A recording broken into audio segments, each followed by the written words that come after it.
안녕하세요. 링컨의 마크터브입니다. 오늘은 지금 제가 이제 시리즈로 에틱스 윤리에 대해서 좀 설명을 드리고 있는데, 말다시피 이제 지금 이재용 부회장이 이제 구속이 됐는데, 신문 보니까 밤새 한숨도 못 잤다고 하더라고요. 아마 여러 가지 만감이 교체했을 거예요. 내가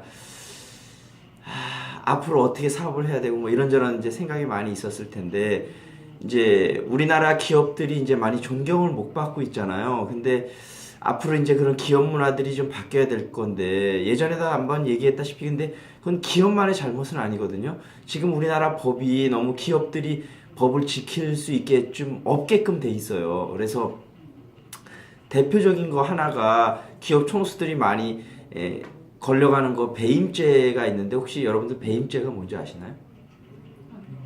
모르죠.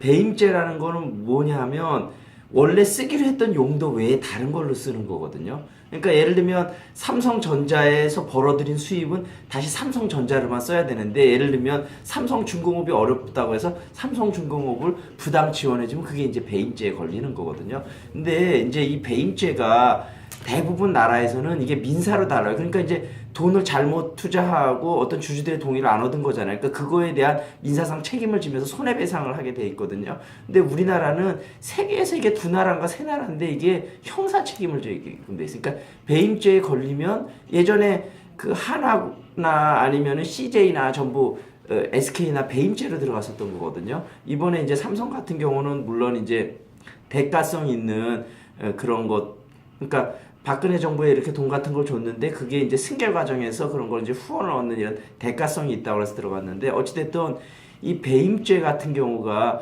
형사로 처리되는 나라 거의 없거든요, 세계에. 우리나라는 이제 그렇게 돼 있고, 그것 외에도 여러 가지 되게 좀 불합리한 법들이 많아요. 근데 이제 예전에도 한번 얘기했다시피 기업인들이 적극적인 사회적 공헌 같은 게 부족해서 사회에서 존경을 못 받다 보니까 이제 정치인들은 항상 유권자의 표를 의식을 하잖아요. 이게 잘못된 건 알고 있는데 이걸 고쳐야 되는데, 괜히 고치려고 법 발의하고 이러면 아까 재벌 편드는 국회의원이라고 이렇게 찍히니까 하기 싫은 거죠, 전부 다.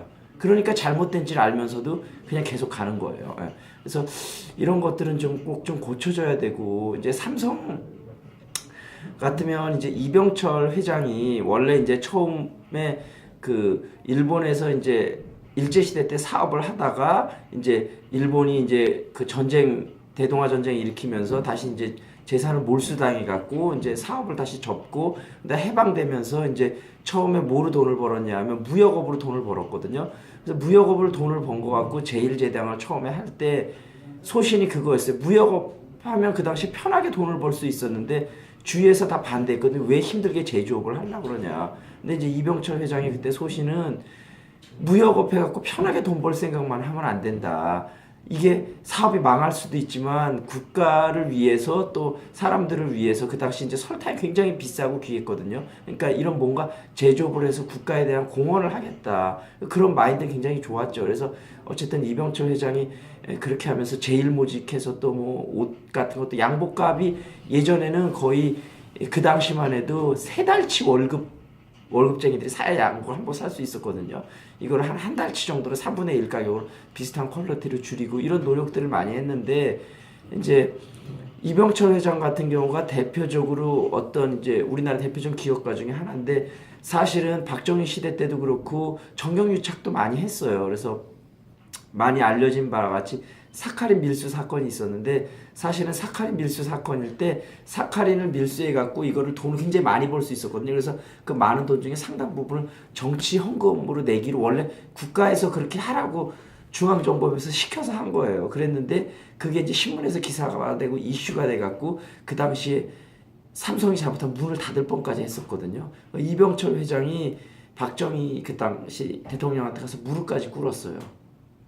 대통령님 한 번만 살려주십시오. 이병철 회장이 물론 그 당시 정권 실세들도 함부로 하지 못했어요. 이병철 회장 같은 경우는 워낙 재계에서 그 어떤 차지하고 있던 위치가 독보적이어서. 근데 어찌됐든 사실은 박정희까지도 그 사건 밀수 사건을 보고받아서 알고는 있었어요. 근데 이제 그게 너무 이슈화 되니까 정치권에서 나서서 이게 우리가 책임져야 한다 이렇게 할 수는 없잖아요. 그래서 사실 재벌 비리로 몰아붙인 거거든요. 그래서 그 당시에 둘째 아들이 구속이 되고, 그다음에 이제 이병철 회장이 현업에서 물러나고 큰아들이 그때 이맹희 씨가 임시 회장을 맡았어요. 근데 그때 밑보여 갖고 이맹희 회장은 이제 삼성 후계자에서 밀려나면서 CJ를 받은 거고, 그다음에 이제 셋째 아들인 이건희 회장이 됐었던 거죠. 근데 어찌됐든 우리나라 기업들이 좀 더 적극적인 사회 공헌을 통해서 어떤 이제 사회적 존경을 받으면서 그런 잘못된 관행들 같은 거는 좀 고쳐져야 될 것 같거든요.